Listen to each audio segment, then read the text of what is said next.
कि सावन में जल चढ़ेबे सुंदर दुल्हा मिल लोगे।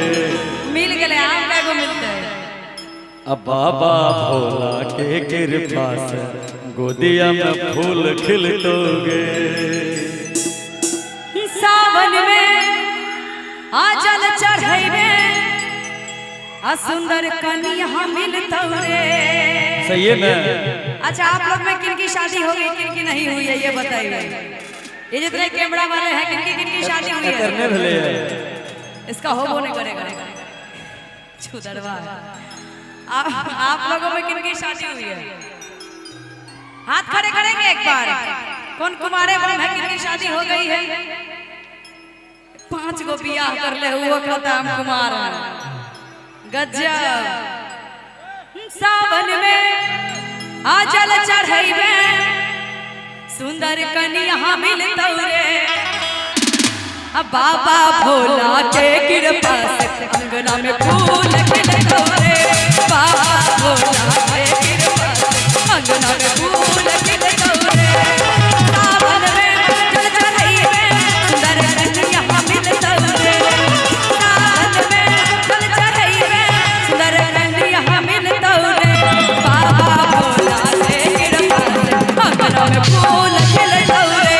बाबा भोला के कृपा से अंगना में फूल खिलतो रे। कि सावन में जल चढ़ेबे सुंदर दुल्हा मिल दोगे। ऐसा तो बिल्कुल ना चाहिए।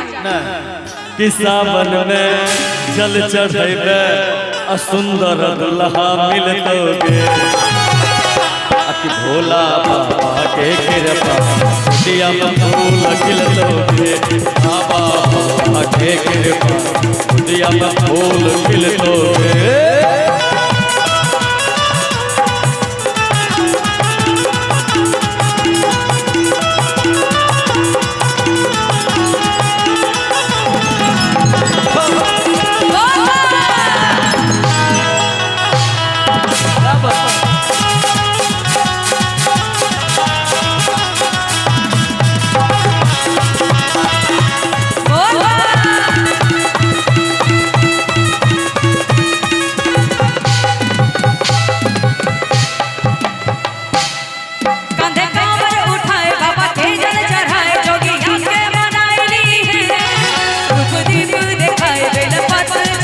गौरी माई के मनाइली है।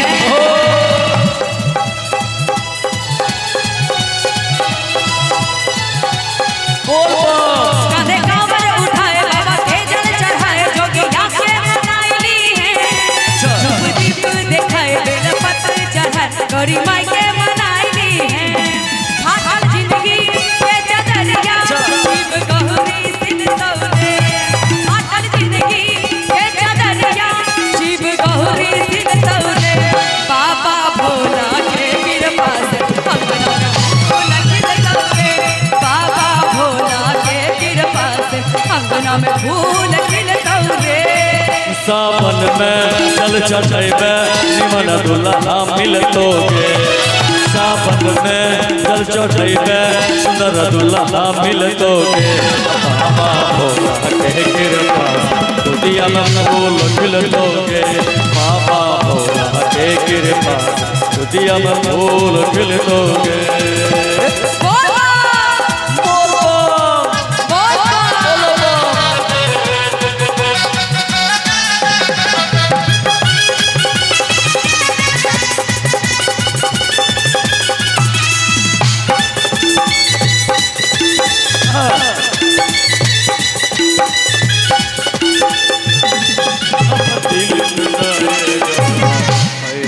में जाके चलवा भाई सुनो ये गोरा भाई भंगिए में जाके कलवा।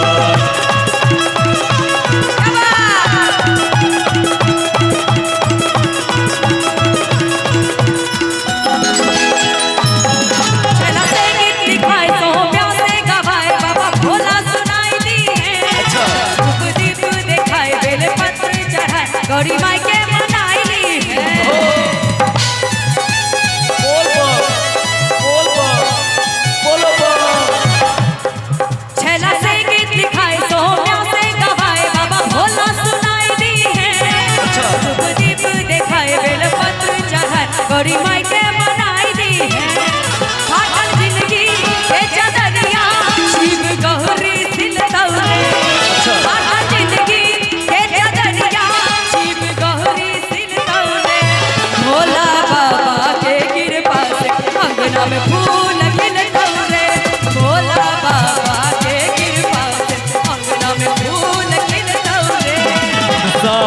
में जल चढ़ैबे सुंदर दुल्हा मिलतोगे सावन में जल चढ़ैबे सुंदर कन्या मिलतौरे बाबा के कृपा से अंगना में फूल खिलतौरे बाबा भोला के कृपा से अंगना में फूल खिलतोगे